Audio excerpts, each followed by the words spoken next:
민주당이 정한 쌍특검법 수용의 데드라인 오늘이었습니다. 하지만 한덕수 권한대행이 국무회의에 특검법안을 상정하지 않으면서 결국 탄핵 절차에 나섰습니다.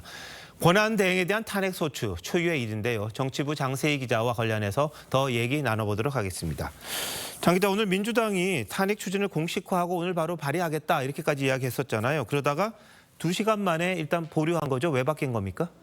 네, 그렇습니다. 민주당이 이제 바뀐 이유를 좀 보면은 오후 5시 반에 탄핵안을 발의한다고 기자들에게 이제 공지까지 한 상태였습니다.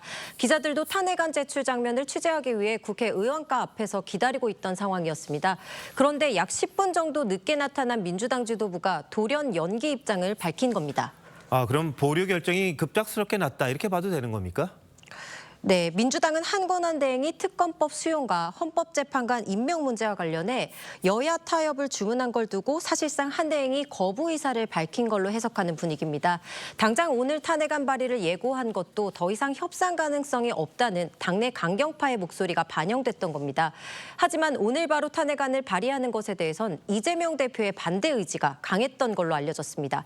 오는 26일 헌법재판관 후보자 3명에 대한 국회 임명동의 절차가 진행될 예정입니다. 인데 아직 국회 절차도 다 끝나지 않은 상황에서 왜 헌법재판관을 임명하지 않느냐고 몰아세우는 건 무리 아니냐는 겁니다. 네, 이 대표가 그렇게 생각했다는 거죠.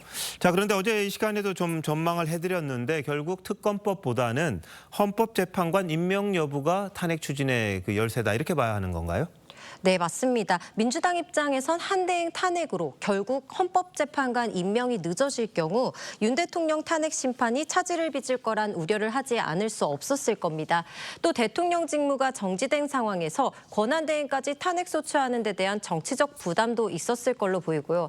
이 때문에 한 권한대행이 헌법재판관 임명을 실제 미루면서 탄핵 심판 지연에 동조하는 모습을 보인 다음 탄핵을 이제 추진하는 게 여론의 역풍이 적을 것으로 판단한 걸로 보입니다. 네. 결국 이것도 이재명 대표 재판 일정과도 연관이 있지 않나 이런 생각도 좀 드는데 민주당은 26일까지 후보자 임명을 한 권한대행이 하지 않으면 27일엔 바로 탄핵안 보고하고 그다음에 뭐 표결하겠다 이거잖아요. 근데 표결을 위한 본회의 일정 잡혀 있습니까? 네, 일단 지금 잡혀 있는 본회의 일정은 26일과 31일 단 이틀뿐입니다. 이 때문에 보고와 표결 절차를 밟기 위해선 추가 본회의를 잡아야 하는데요. 여당의 협조를 기대하기 어려운 만큼 결국 우원식 국회의장의 결심이 필요합니다. 우 의장은 오늘 한 권한대행의 여야 합의 주문에 대해 매우 유감이라고 강한 어조로 비판했죠. 법안을 수용하든 거부권을 행사하든 한 권한대행이 판단할 일이란 건데 우 의장이 본회의 일정에 대해 명확한 입장을 밝히진 않았지만 오늘 발언 기류를 보면 민주당이 요구하는 본회의 일정에 협조해줄 가능성이 높아 보입니다. 네, 우원식 의장이 민주당 쪽 입장을 상당히 많이 반영했던 것도 사실인 것 같아요. 가뜩이나 대통령 탄핵으로 복잡한데 권한대행까지 탄핵한다. 한번 좀 지켜봐야겠군요. 장 기자 잘 들었습니다.